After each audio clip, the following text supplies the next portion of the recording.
जब हम एक मुख्य भविष्यवक्ता, एक संपूर्ण भविष्यवक्ता की तलाश करते हैं तो वह मैं हूं। आप में से अधिकांश को नहीं पता कि मेरे पास मलावी के उपराष्ट्रपति आए थे। एक टीम हमारे होटल के कमरे में आई थी। वे सभी घुटनों के बल बैठ गए। मैंने हाथ रखा, घोषणा की कि वे सत्ता में आ रहे हैं। अब वे सत्ता में हैं। जब मैंने यहां कहा तो हर कोई देखने लगा। मैंने कहा, मंगलवार तक जो सत्ता में है वह सत्ता खो देगा। भविष्यवाणी का आवरण। मैं यहां अपनी तारीफ करने नहीं आया हूं। मैं यहां किसी को भविष्यवाणी का मंत्र देने आया हूं। ऐसा क्या है जो लोगों को वह देखने की क्षमता देता है जो और कोई नहीं देख सकता? मुद्दा बहुत सरल है। अगर एंजेल मुतारिका को सत्ता में आते देख सकता है, अगर एंजेल ब्रिटेन को सत्ता खोते देख सकता है, और केमा को आते देख सकता है, और फिर मैं आकर आपको बताता हूं, ट्रंप 2 कार्यकाल करेंगे। मुझे नहीं पता कि यह पहला है और वह दूसरा हार जाता है और फिर तीसरे पर पहुंचता है। मैं आपको सचमुच बता रहा हूं, आप एक हार जाते हैं और फिर तो कोई भी जो मुझे किसी भी राष्ट्रपति के साथ देखता है और मैं लगातार उस राष्ट्रपति के लिए काम करता रहता हूं, वह सोचेगा इसमें ऐसा क्या है जो हमें नहीं पता।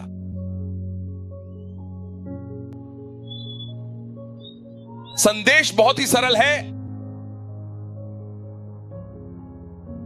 फिर भी बहुत बहुत बहुत प्रभावशाली और शक्तिशाली है। यह वही एक संदेश है, भविष्यवाणी का एक चोला।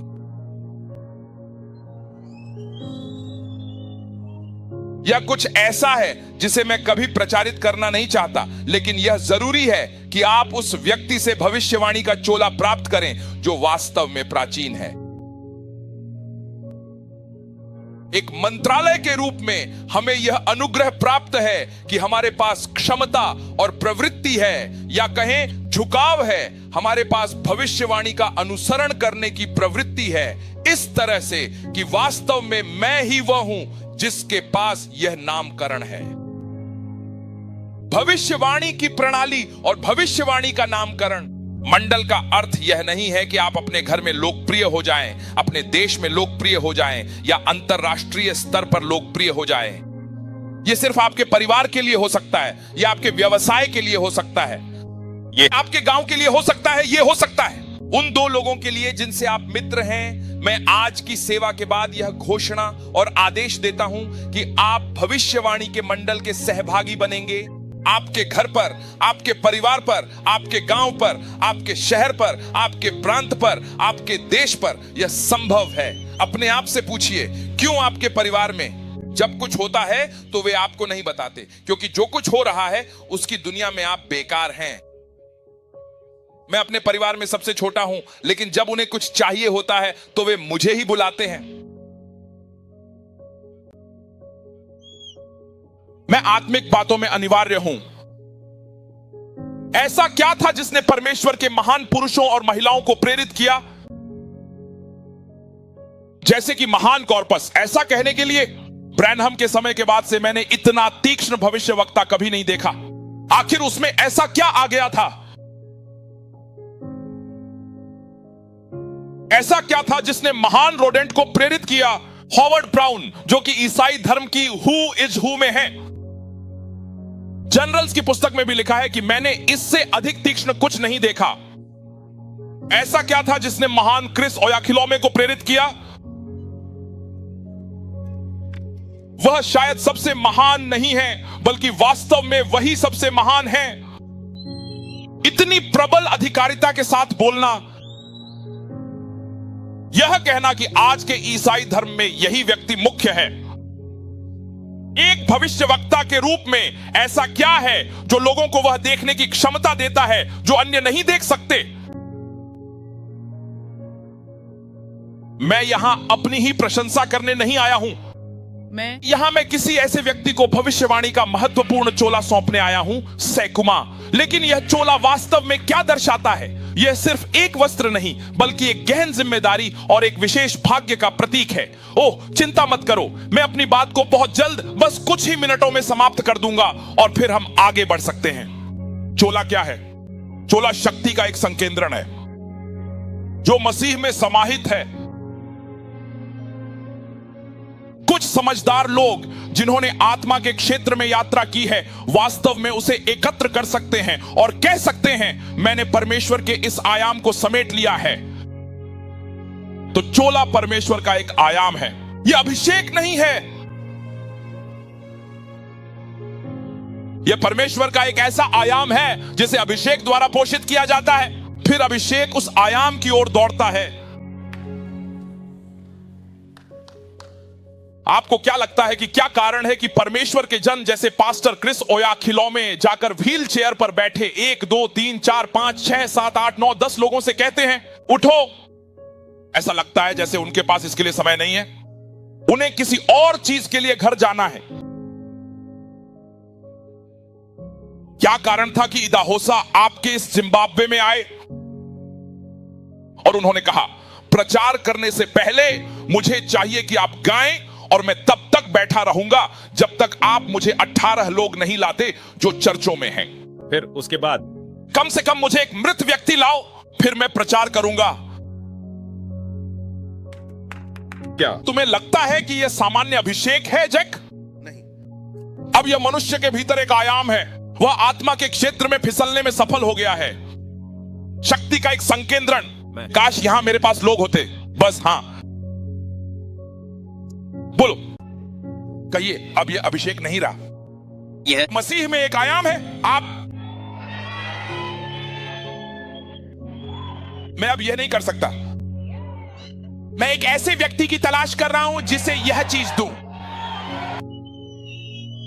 क्योंकि मैं इसे इस तरह देख रहा हूं जिसके हम आदी हैं वह केवल अभिषेक है।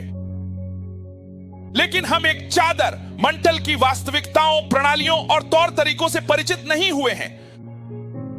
देखिए, जब आपके पास एक चादर मंटल होती है तो लोग कहेंगे आपने यह किया है, आप पापी हैं, आप सही नहीं चल रहे, वह अच्छा आदमी नहीं है। और फिर भी जितना वे बोलते हैं उतना ही गहरा उनका अभिषेक होता जाता है। जितने गहरे परिणाम, क्योंकि आपके परिणाम किसी क्रिया पर निर्भर नहीं हैं, वे एक आयाम पर निर्भर हैं। आत्मा की जो तरकीबें आपने सीखी हैं, जिनमें आप निपुण हो गए हैं, आपने एक आयाम प्राप्त कर लिया है। अब आप एक देश बन गए हैं। और मैं आपको एक बात बता दूं, यह कोई ऐसी चीज नहीं है जो आप किताबें पढ़कर पालें। मैंने किताबें पढ़ी ताकि मैं परमेश्वर के आदमी को जान सकूं। मैंने उसे पढ़ा और फिर मैंने यह करना शुरू किया। हां, आप शायद थोड़ा बहुत कर भी लें, लेकिन पौलुस कहता है मैं चाहता हूं कि मैं तुम्हारे पास आऊं ताकि मैं तुम्हें कुछ आत्मिक, कुछ मलातो चरवाहा दे सकूं। मैं तुम्हें कुछ दे सकता हूं। उसने कहा यह वाला शारीरिक उपस्थिति मांगता है। मुझे आप सबकी जरूरत नहीं है। मुझे बस 5 ऐसे लोग चाहिए जो कहें जानते हो क्या, मेरा एक बिजनेस है और मैं कपड़े बेचता हूं। मैं बस वहां जाना चाहता हूं और कहना चाहता हूं मैं यहां 2 मिनट रुकूंगा। ग्राहक अब आ रहे हैं। कोई ऐसा जो कहे मैं आमतौर पर 5 बजे बंद करता हूं, लेकिन कुछ मुझे कह रहा है कि आज 5:05 पर बंद करूं। फिर ठीक 5:04 पर कोई 2 मिलियन के साथ अंदर आता है। काश मैं आपसे बात कर पाता। एक भविष्यवाणी के अभिषेक के परिणाम। मैंने आपसे कहा था मैं यहां बस कुछ ही मिनटों के लिए हूं और किसी को तो यह प्राप्त करना चाहिए। इसे एक माप के रूप में स्वीकार करें, इसे एक हिस्से के रूप में स्वीकार करें, इसे पूरे के रूप में स्वीकार करें, इसे किसी भी रूप में स्वीकार करें, इसे स्वीकार करें। आप जानते हैं इस भविष्यवाणी में हमारी परीक्षा कहां होती है? वह बहुत ऊंचाई पर होती है। सत्ता के सबसे ऊंचे गलियारों में हमारी परीक्षा होती है। यह भविष्यवाणी यहां नहीं है। मुझे आपको कुछ बताने दीजिए। मेरी पूरी जिंदगी में मेरे पास कोई अनुबंध, कोई टेंडर, कोई व्यापारिक लेन देन कुछ भी नहीं है। मुझे किसी भी सरकार से कोई पैसा नहीं मिलता, 0। लेकिन आप जानते हैं मैं निशाना क्यों बनता हूं? क्योंकि अगर मैं ऐसे देखूं,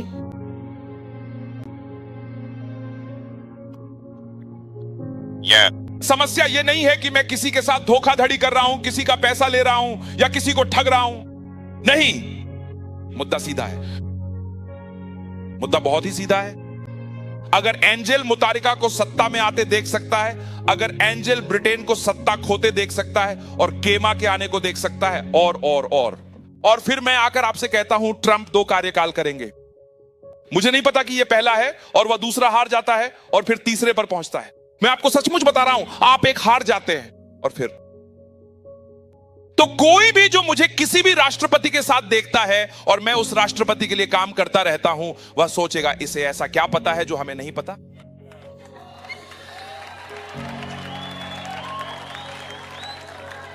यही मेरी एकमात्र दीवार है।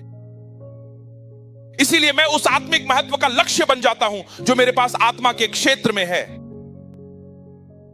आप में से अधिकांश को पता नहीं है, मेरे पास मलावी के उपराष्ट्रपति थे। नहीं, जब वह मलावी के उपराष्ट्रपति नहीं थे उससे पहले, और एक टीम हमारे होटल के कमरे में आई।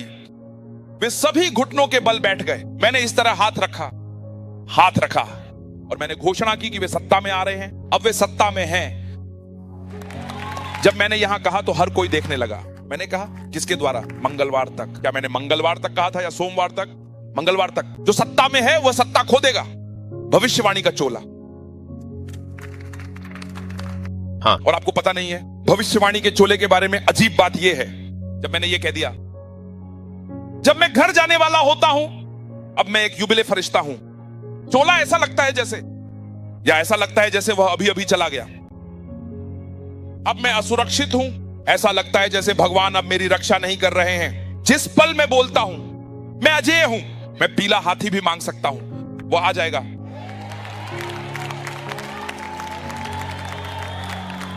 अगर भगवान मुझे बताते हैं कि आप शहर के अगले गवर्नर बनने वाले हैं, तो मैं आपको बता दूंगा, क्योंकि मैं भगवान के लिए काम करता हूं। अगर वह मुझे बताते हैं कि आप अगले उपराष्ट्रपति बनने वाले हैं, तो यह थोड़ा संदिग्ध लग सकता है, लेकिन मैं आपको भगवान की कसम खाकर कहता हूं, आप बनेंगे। कितने लोग जॉयस बंडा को जानते हैं, जो मलावी की राष्ट्रपति थी? आपको यह नहीं पता, वो बोशरी की शिक्षिका थी। हाँ, कॉलेज में नहीं सर, नहीं। और जब वह उस कुर्सी पर था, उसे बोलने के लिए कहा गया। वह बाहर आया और कहा, तुम राष्ट्रपति बनने वाले हो। एक दिन उसने कहा, ऐसा बाजार जब मैं दबाती हूं, मैंने कहा, मैं उस महिला को बेचता हूं, राष्ट्रपति अपना रनिंग मेट बनाना चाहते हैं। ठीक है, वहां से राष्ट्रपति तक। आपको लगता है कि यह आज शुरू हुआ? तो जब वे उसे नकली कहते हैं, तो वे नहीं जानते कि वे क्या कह रहे हैं। जब मैं कहता हूं कि मैं उसका पिता हूं, तब भी वे नहीं जानते। तुम उसे जिस भी वजह से नफरत करते हो, वो तुम्हारी अपनी बात है, क्योंकि पदवी को इस बात से कोई फर्क नहीं पड़ता कि तुम क्या सोचते हो। इसलिए पदवी कभी भी उन लोगों के लिए नहीं होती जो सच में नहीं जानते कि उनका पिता कौन है। आध्यात्मिक नाजायज संतानें, कि कल तुम इस वाले के बेटे हो, कल तुम इस वाले के बेटे हो। जब मैं पहली बार अपने मेंटर से मिला, तो मैंने कहा, सर, मेरे पिता क्रिस ओयागिलोमी हैं, लेकिन वहां मेरी कोई पहुंच नहीं है। और उनके पास इतनी कृपा थी कि उन्होंने इसे अपने पेज पर लिख दिया कि देखो, इस फरिश्ते ने मुझे पहली बार मिलने पर ही बताया था कि उसके पिता पास्टर क्रिस हैं। और जब मैंने खुद को फिर से संभाला और अपने पिता के पास गया, तो लोग कहने लगे, हां, यह अपने पिता से भाग गया था।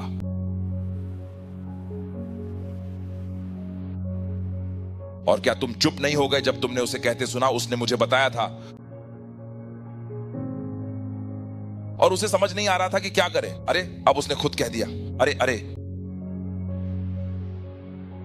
यहां तक कि जब मैं वहां था, तो अपने बाल भी मैं ऐसे बनाता था कि वो मेरे पिता जैसे लगे। मेरा सूट मैं देखता था। हमारे पास तो एक, मुझे याद नहीं सूट का नाम क्या था, जो खरीदने जाते थे, वो पास्टर क्रिस के सूट जैसा था। मुझे तो यह भी नहीं पता था कि उन दिनों उसे क्या कहते थे। और वो भी वही ब्रांड था। हम उस ब्रांड को ढूंढते थे और मैं उसे बिना पैसे के पहनता था। मैं बिल्कुल वही सूट ढूंढता था जैसा पास्टर क्रिस पहनते थे। क्या हुआ था?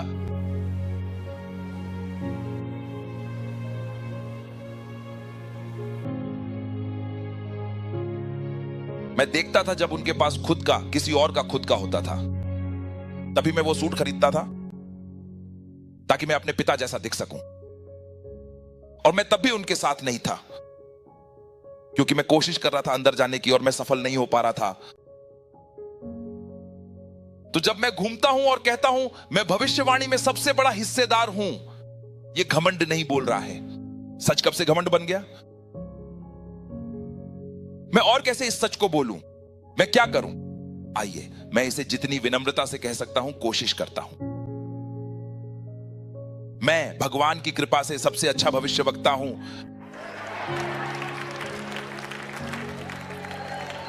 क्या मैंने यह सही किया? क्या यह स्वीकार्य है? और मैं किसी अन्य भविष्यवक्ता को चुनौती नहीं दे रहा हूं। नहीं, कुछ लोगों को भविष्यवक्ता के रूप में दिया गया है। यह भविष्यवक्ता जो मैं हूं, मैं हर जगह शुद्ध भविष्यवक्ता हूं। मेरी हड्डियां, मेरे नाखून, सब कुछ भविष्यवक्ता है। जब हम एक मूल भविष्यवक्ता, एक संपूर्ण भविष्यवक्ता की तलाश करते हैं, तो वह मैं हूं। क्या मैंने यह कहा कि एक भविष्यवक्ता जिसके पास यह और यह अन्य क्षमताएं भी हैं? ये और यह जहां भी आप बैठे हैं, बस अपने हाथ उठाइए, अपने हाथ उठाइए।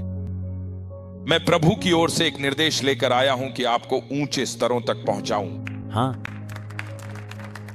मैं यहां किसी से बात कर रहा हूं। आमीन। आपके परिवार में एक भविष्यवक्ता आने वाला है। आमीन। अपने ही परिवार के लिए एक भविष्यवक्ता, यीशु के नाम पर। पराकातोषा, बारिया टेलेकॉन, दाजे जामेलिया, ताराग्रुस के डेंडोबा, प्रांडो